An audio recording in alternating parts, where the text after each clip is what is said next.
Hello friends, स्वागत है आपका मेरे यूट्यूब चैनल में। आज हम डिस्कस करेंगे कोरोना के इस समय फ्री टाइम का कैसे पूरी तरह से सदुपयोग किया जा सके। अभी अधिकांश लोगों के माइंड में ये नेगेटिविटी चल रही है कि कोरोना की थर्ड वेव आएगी तो मेरा और मेरी फैमिली का क्या होगा।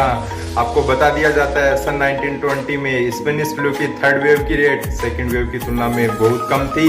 यानी यदि इंडिया में थर्ड वेव आती है तब तक 30% पॉपुलेशन वैक्सीनेट हो जाएगी और तब तक न्यू हजारों स्टार्टअप इंडस्ट्रीज के कारण वैक्सीन, मेडिसिन, ऑक्सीजन व वेंटिलेटर की कमी नहीं होगी। यानी जिंदगी वही पहले की तरह मुस्कुराएगी। चेक हम अपना टाइम पास लूडो खेलने में, कैरम बोर्ड खेलने में, मोबाइल वीडियो गेम में, टीवी देखने में कर रहे हैं तो हकीकत ये है हम लोग अपना टाइम पास नहीं कर रहे, टाइम हमें पास कर रहा है। चलिए वीडियो को स्टार्ट करते हैं और देखते हैं वो क्या क्या पॉइंट है जिससे हम टाइम पास करके कुछ अचीव कर सकते हैं। नंबर 1, इस समय हम योगा कर सकते हैं। अरे योगा का नाम सुनते कईयों के माइंड में आएगा मैंने तो जिंदगी में कभी योगा ही नहीं किए हैं, यदि मैं अब योगा करूंगा तो मेरी फैमिली और मेरा पड़ोसी क्या सोचेगा। अरे उन्हें सोचने दीजिए, वो 1 दिन सोचेंगे, 2 दिन सोचेंगे, 5 दिन सोचेंगे, फिर वही लोग आपकी कॉपी करेंगे। और योगा करने के लिए सबसे बेस्ट जगह आपके घर की छत होती है। साथ में आप कुछ हल्की एक्सरसाइज भी कर सकते हैं और मेडिटेशन भी कीजिए। मेडिटेशन का नाम सुनते आएगा अरे ये तो बाबा जी साधु लोग करते हैं, मैं मेडिटेशन करूं। नहीं, मेडिटेशन में वो पावर है जो आपको ध्यान को एकाग्र करता है। और इसके साथ में हम अपने हैंड के एक्यूप्रेशर पॉइंट को प्रेस कर सकते हैं। आइज के लिए, ईयर के लिए, ब्रेन के लिए, लंग्स के लिए, किडनी के लिए, स्टोमच के लिए, गोल ब्लैडर के लिए, लीवर के लिए। Number 2, improve your hobbies. हम अपनी हॉबीज को इम्प्रूव करके कुछ अच्छा गेन कर सकते हैं। मान लीजिए आपकी हॉबीज सिंगिंग है, डांसिंग है, पेंटिंग है या अदर जो भी कुछ है उसकी कलाकारियों को अच्छे से इम्प्रूव कीजिए।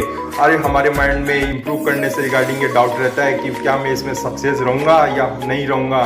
तो सुनिए, यदि बंद बस को धक्का देने के लिए कहा जाए तो कुछ लोग ही धक्का देते हैं, जबकि यदि स्टार्ट हुई बस को धक्का देने के लिए कहा जाए तो राह चलते लोग भी उसे धक्का देने लग जाते हैं। और याद रखना, कभी अपने में ये हीन भावना मत आने देना कि मेरे पास संसाधन और रिसोर्सेज की कमी है, क्योंकि कमल का फूल हमेशा कीचड़ में ही खिलता है।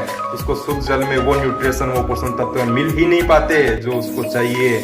और हाँ, याद रखना, विकलांग वो नहीं होता जिसके शरीर का कोई अंग नहीं होता। विकलांग वो होता है जिसके शरीर में वो अंग होते हुए भी वो उसकी माइंड के कारण कार्य क्षमता खो देता है। यानी यदि एक लंगड़ा आदमी सामान्य आदमी को ये कहता है कि चलते हैं पहाड़ पे, तो यदि सामान्य आदमी ये कहता है कि इससे मेरे पैरों में दर्द हो सकता है, तो आप मुझे बताइए हकीकत में कौन विकलांग है। Number 3, learn to speak English. अभी हमारे चारों ओर इस तरह का माहौल बना हुआ है कि जिसको इंग्लिश में बोलना आता है वो बहुत बड़ा ज्ञानी है, उसको सब कुछ आता है। अरे हाँ, ये सही है, हम एक दिन में इंग्लिश बोलना नहीं सीख सकते, बट डेली के कुछ वर्ड सीखकर हम भी अपना इंग्लिश स्तर बढ़ा सकते हैं। Number 4, try to learn new skills. हम इस समय कुछ नया सीख सकते हैं। यदि आपको कंप्यूटर नहीं आता तो हम कंप्यूटर सीख सकते हैं, उसमें MS Word, MS Excel, PowerPoint ये सीख सकते हैं। और इस समय हम म्यूजिक इंस्ट्रूमेंट्स, गिटार, सितार, वाचलन, हारमोनियम ये बजाना सीख सकते हैं। गर्ल्स और लेडीज इस समय अच्छे से कुकिंग सीख सकती है, इसके साथ में वो फैशन डिजाइनिंग, सिलाई, ब्यूटिक ये काम भी सीख सकती है। और हाँ, हम इस समय अपने राइटिंग स्किल, अपनी हेड राइटिंग को इम्प्रूव कर सकते हैं, क्योंकि हेड राइटिंग ऐसी चीज है जो सामने वाले पे अपना 50% इंप्रेशन डालती है। Number 4, imagine and decide your goal. हमें जिंदगी में अपना लक्ष्य निर्धारित करना होगा, क्योंकि बिना लक्ष्य के जिंदगी उस पोस्ट लेटर के समान होती है जिस पर एड्रेस नहीं लिखा हुआ होता, यानी वो कहीं जा नहीं सकता। उसी तरह से हम बिना लक्ष्य के जिंदगी में कुछ भी प्राप्त नहीं कर सकते। यदि आपका आइडिया कुछ नया बिजनेस स्टार्ट करने का है तो ये वो सही टाइम है जब हम उस बिजनेस की इमेजिनेशन बना सकते हैं, यानी उसमें आने वाली प्रॉब्लम का हम पहले से ही सॉल्यूशन प्राप्त कर सकते हैं। हम ये पता लगा सकते हैं कि मुझे मेरी कंपनी कहाँ स्टेब्लिश करनी है, कैसे एम्प्लॉय को हायर करना है, कैसे मुझे मार्केटिंग करनी है, कैसे एडवर्टाइजिंग करनी है, कैसे इस कंपनी के प्रोडक्ट की मैन्युफैक्चरिंग करनी है, कैसे प्रोडक्ट सेलिंग करनी है, और मेरा कम्पिटिटिव कौन है और मेरे सामने इसके रिगार्डिंग क्या क्या प्रॉब्लम्स पे आ सकती है। एक बार बिजनेस स्टार्ट करने के बाद में यदि इस तरह की प्रॉब्लम आती है और हम उन प्रॉब्लम्स पर ज़्यादा ध्यान देते हैं तो यकीन मानिए हम जिंदगी की इस दौड़ में पीछे हो जाएंगे। और हाँ, आपको एक फैक्ट बताता हूँ, इस दुनिया के 5% लोग अपने दिमाग से कमाते हैं, बाकी 95% लोग अपने शरीर की मेहनत से कमाते हैं। फिर भी देखिए कितनी आश्चर्यजनक बात है, उन 5% लोगों के पास इतना पैसा है जितना इन 95% लोगों के पास नहीं है। Number 6, read books. हम इस समय किताबें पढ़ सकते हैं, भगवत गीता पढ़ सकते हैं, किसी सक्सेसफुल पर्सन्स की बुक्स पढ़ सकते हैं, क्योंकि बुक्स पढ़ने से हमारी थिंकिंग, सोच बनती है, वैसे हमारी स्पीकिंग आवाज़ बनती है, और वैसे ही हमारी पर्सनैलिटी, हमारा बिहेवियर बनता है, यानी हमारी भी क्वालिटी सक्सेसफुल पर्सन्स की तरह बनने लग जाती है। हमें सक्सेस जोड़ने के लिए पहले सक्सेसफुल पर्सन्स के जैसे क्वालिटी यानी वैसे तौर तरीके तो लाने होंगे।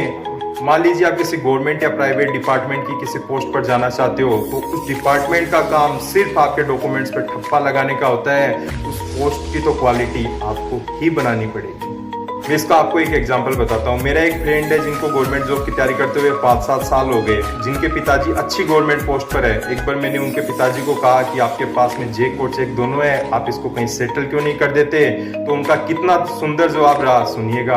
बोले मैं इसको आज के दिन सेटल तो कर सकता हूँ, बट वो कॉन्फिडेंस कहाँ से लाऊंगा जो मेरे अंदर है। ये जिंदगी पर मन में अपने ग्लानी यही लेके बैठेगा कि कभी मैं इस पोस्ट के काबिल ही नहीं था, मैंने इस पोस्ट को गलत तरीके से हासिल किया था। ये सेम उसी तरह से है जिस तरह से किसी भिखारी या गरीब आदमी को यदि करोड़ रुपए की लॉटरी लग जाती है तो वो खुशी से ही मर जाता है, क्योंकि उसके पास में वो करोड़ रुपए संभालने की ताकत, वो क्वालिटी ही नहीं होती है। तो क्वालिटी तो हमें ही बनानी पड़ेगी। Number 7, observe successful persons life style. हम किसी सक्सेसफुल पर्सन्स की लाइफ स्टाइल, उसकी दिनचर्या को देखकर बहुत कुछ सीख सकते हैं। हम भी अपना वो नजरिया बना सकते हैं जिस नजरिए से वो सोचते हैं। एग्जाम्पल, मान लीजिए हम किसी डॉक्टर के पास जाते हैं तो 200 रुपये फीस सिर्फ 1 मिनट की देखने की डॉक्टर ले लेता है। ये हमारी सोच है, जबकि हकीकत में वो डॉक्टर 1 मिनट के 200 रुपये नहीं ले रहा, वो अपनी जिंदगी की उस मेहनत के पैसे ले रहा है जो उसने अपनी पढ़ाई में, अपने रिसर्च में और अपने एक्सपीरियंस में लगाई है। अदर एग्जाम्पल, हमें किसी बिल्डर की करोड़ों अरबों रुपए की संपत्ति दिखाई देती है कि हमें उसकी वो हिस्ट्री दिखाई नहीं देती जिस समय उसने अपना बिजनेस स्टार्ट किया था। पता नहीं उसने इस बिजनेस की ये पोजीशन पाने के लिए अपना क्या क्या दांव पे लगाया था, कितनी रातों की नींद उसने इस पोजीशन को पाने के लिए गंवाई थी। अदर एग्जाम्पल देता हूँ, एक बार किसी अमीर आदमी का हेलीकॉप्टर खराब हो जाता है तो उसको सुधारने के लिए मैकेनिक द्वारा 70,000 रुपए सिर्फ एक कील को ठोकने के चार्ज लिए जाते हैं। तो अमीर आदमी के द्वारा पूछा जाता है आपने एक कील ठोकने के 70,000 रुपए क्यों चार्ज लिए? तो मैकेनिक का यह जवाब रहता है कि सर मैंने एक कील ठोकने के 70,000 रुपए चार्ज नहीं लिए हैं, मैंने जिंदगी के उन वर्षों के चार्ज लिए हैं जो मैंने जिंदगी भर इसमें खर्च कर दिए कि हेलीकॉप्टर की कौन सी कील कहाँ और कितनी मुझे ठोकनी है। नंबर 8, इस समय हम अपनी पसंदीदा रेसिपी, अपना स्वादिष्ट खाना बना सकते हैं। हो सकता है आज से पहले हमें बिजी होने के कारण ये टाइम नहीं मिला हो, ये ही वो सही टाइम है जब हम अपना ये शौक भी पूरा कर सकते हैं, और इसके साथ में हम अपनी माताजी, अपनी पत्नी, अपनी बेटी, अपनी बहन की भी सहायता कर सकते हैं। Number 9, observe your family activities. यानी इस समय हम अपनी फैमिली की क्रियाकलापों को देखकर ये पता लगा सकते हैं कि हमारी फैमिली हमसे क्या चाहती है, वो हमसे क्या आस रखती है और हम उससे क्या दे रहे हैं। और इस समय हम अपने चिल्ड्रन को भी गाइड कर सकते हैं और उन्हें सक्सेस की सही दिशा दिखा सकते हैं। नंबर 10, इस समय हमें सोशल मीडिया के थ्रू अपनों से बात करनी है, और हमें उन अपनों से भी बात करनी है जिनसे किसी गलतफहमी या किसी बात के कारण मनमुटाव हो गया था और हमने उनसे वर्षों से बात नहीं की। और हाँ, हमें उन कस्टमर से भी बात करनी है। मान लीजिए आप यदि रियल एस्टेट ब्रोकर है, बिल्डर है, LIC एजेंट है, तो हमें उन कस्टमर से बात करनी है और उनसे उनका हालचाल पूछना है और उनको ये विश्वास दिलाना है कि मैं हूं ना आपके साथ। इसके कारण से जो उनके प्रति आपकी इम्पोर्टेंस है और आपका जो रेपुटेशन है उसका स्तर बहुत अधिक बढ़ जाएगा। और हाँ, आप फ्री टाइम में एक काम और कर सकते हैं, जो नीचे रेड कलर का सब्सक्रिप्शन बटन दिया हुआ है उसको भी प्रेस कर सकते हैं। Thanks for watching.